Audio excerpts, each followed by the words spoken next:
నమస్కారం. మీ శ్రీచక్ర ఛానల్కి స్వాగతం. ఈరోజు గ్రామ దేవతల్లో మనం చెప్పుకుంటున్న తల్లుల పేర్లు మంటాలమ్మ తల్లులు. ఈ అమ్మ ఆలయం పశ్చిమ గోదావరి జిల్లా రేలంగి అను ఊరిలో ఉంది. రాజమండ్రి నుంచి 74 కిలోమీటర్లు మరియు విజయవాడ నుంచి 135 కిలోమీటర్లు, తణుకు నుంచి 8 కిలోమీటర్ల దూరంలో ఉంది. ఇది ఇరగవరం మండలం కింద వస్తుంది. ఈ దేవత కూడా చాలా ప్రాచీన దేవతలుగా చెప్పబడతారు. పచ్చని పంట పొలాల మధ్య అత్యంత ప్రశాంత వాతావరణంలో ఈ అమ్మవార్ల ఆలయం ఉంది. ఇక్కడ పెద్ద మంటాలాంబ, చిన్న మంటాలాంబ అని ఇద్దరు దేవతలు ఉండటం విశేషం. ఈ గ్రామం రామాయణం కాలం నాటి చరిత్రను కూడా సంతరించుకుని ఉండటం ఇంకొక విశేషం. రాజకుమారులైన రామలక్ష్మణులు విశ్వామిత్రుని యజ్ఞ సంరక్షణకు ఆయనతో వచ్చినప్పుడు ఆయన నిర్వహించిన యజ్ఞకుండము నుంచి ఈ దేవతలు ఉద్భవించారని పురాణ కథనం. ఈ గ్రామంలో ఉమ్మడి కుటుంబాలకు ఆలవాలమైన మండువా ఇళ్ళు ఎక్కువగా ఉంటాయి. ఈ ఊరిలో పంచాంగకర్తలు, సిద్ధాంతులు ఎక్కువ శాతం ఉంటారు.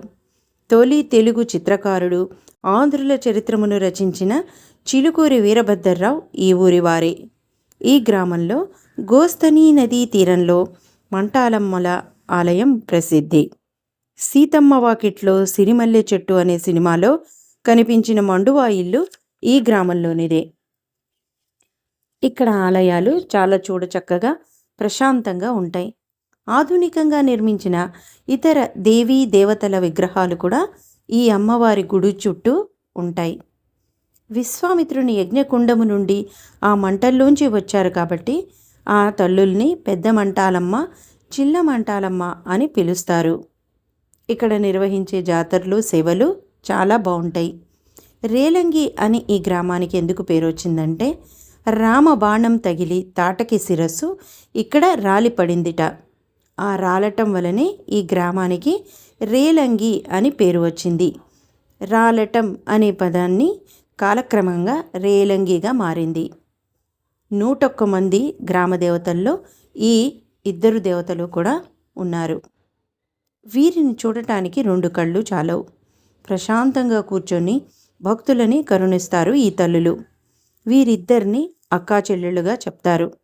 ఇక్కడ జాతరలు జరిగేటప్పుడు చూడాలే కానీ మాటలు సరిపోవు.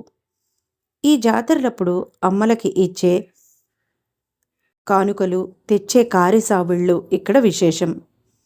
ఇక్కడ రామలక్ష్మణులు తాటకీ సంహారానంతరం స్త్రీ హత్యా పాతకాన్ని పోగొట్టుకున్నటకు ఇక్కడ శివలింగ ప్రతిష్ఠ చేశారు.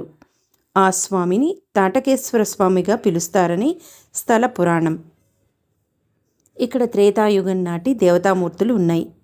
విశ్వామిత్రుని యాగం అయినాక ఆ యజ్ఞకుండము నుంచి ఇద్దరు దేవతలు పేర్లు జ్వాలాముఖి, జ్వాలామాలిని అని 2 దేవతలు బయటికి వచ్చి యాగ ఫలితాన్ని విశ్వామిత్రునికి అందచేశారట.